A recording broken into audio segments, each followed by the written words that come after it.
Welcome back to Theater and Dance Today. I'm your host, Professor Derek, and I'm excited for another season with brand new shows and more behind the scenes on how each production is produced. Now today I have with me two actors from the upcoming show, Peter and the Starcatcher. The story explores how a young orphan ultimately becomes Peter Pan, but it's got music, it's got pirates, it's got ships, and a whole lot more. So I'm with Dalton and Alex, who play Peter, and Molly from Peter and the Starcatcher. First of all, welcome to the show. Thank you. Thank you. Alex, let's start with you first. You're a freshman coming into college theater. What's that transition been like so far? It's been great, really. I'm having so much fun. It's great to work on a better stage than I had at my high school, and just with people who care a lot more. So it's an upgrade, really. Great, so they're really showing you the ropes, pun intended, right? And Dalton, you're a junior. Yes. I better get this right, I just asked you that. And you're a performance major here. What's it like being a performance major in the theater program? It's wonderful. It's just a good time all the time. I get to do what I love with people that are always great and supportive, and faculty also help a ton. And it's just better than I could have imagined. Cool, so let's hone in on Peter and the Starcatcher now. So it's set in the late 1800s with pirates. Oh yeah. And Lost Boys and the whole 9 yards. So what would an audience member expect to see come in cold and not knowing anything about the show? It's just a lot of fun. It's a fun show to be a part of. It has its lighthearted moments, but also delves into more serious topics. But it's great because we have pirates, like you said, Navy, seamen, ships, anything you could dream of. A little bit. I just definitely come prepared with your English listening ears on, because we speak in accents. I know that's difficult for some people. Period costumes, and it's just so much fun. I love it. Now, what is the relationship between your characters? Your character starts off as boy, and then later gets the name. So, how do you guys end up interacting during the course of the show? So we start. Molly kind of comes in and introduces herself. They kind of start off as friends, I guess, and then it develops into more of a romantic kind of interest towards the end. Yeah. Anything to add?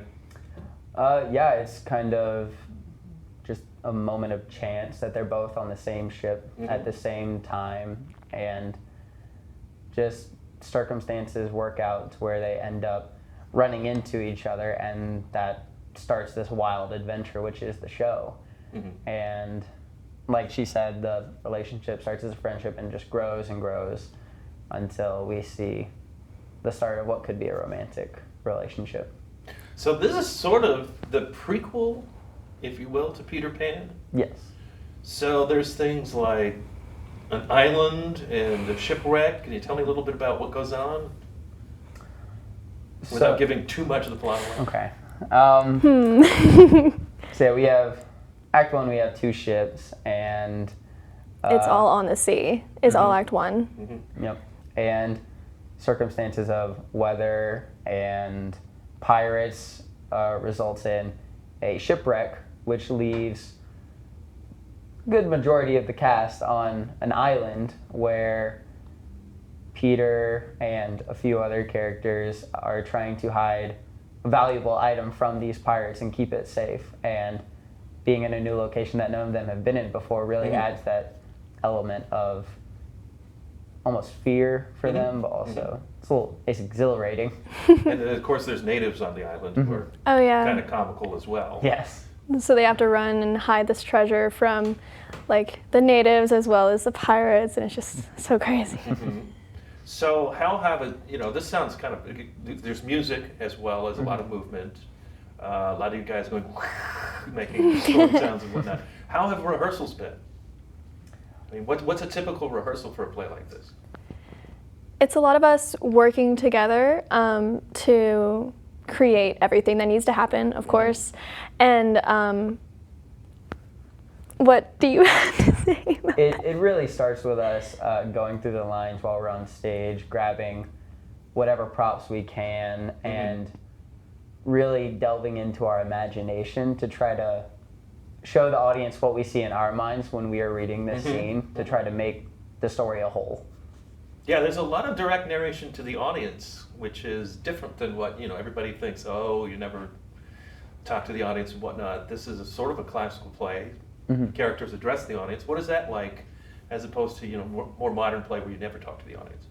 It's a new experience. I do like the fact that we don't really break our character. We adapt into the narrator version of ourselves to add in some details that aren't explicitly said before that, which fills in some holes in the plot and also some of what's going on in the setting. And I think that's really interesting and can help the audience understand more if they're struggling.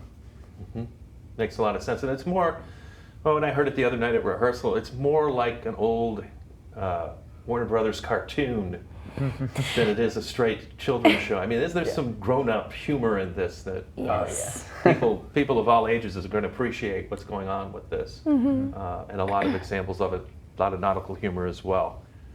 Well, great. Thanks for coming, and look forward to it.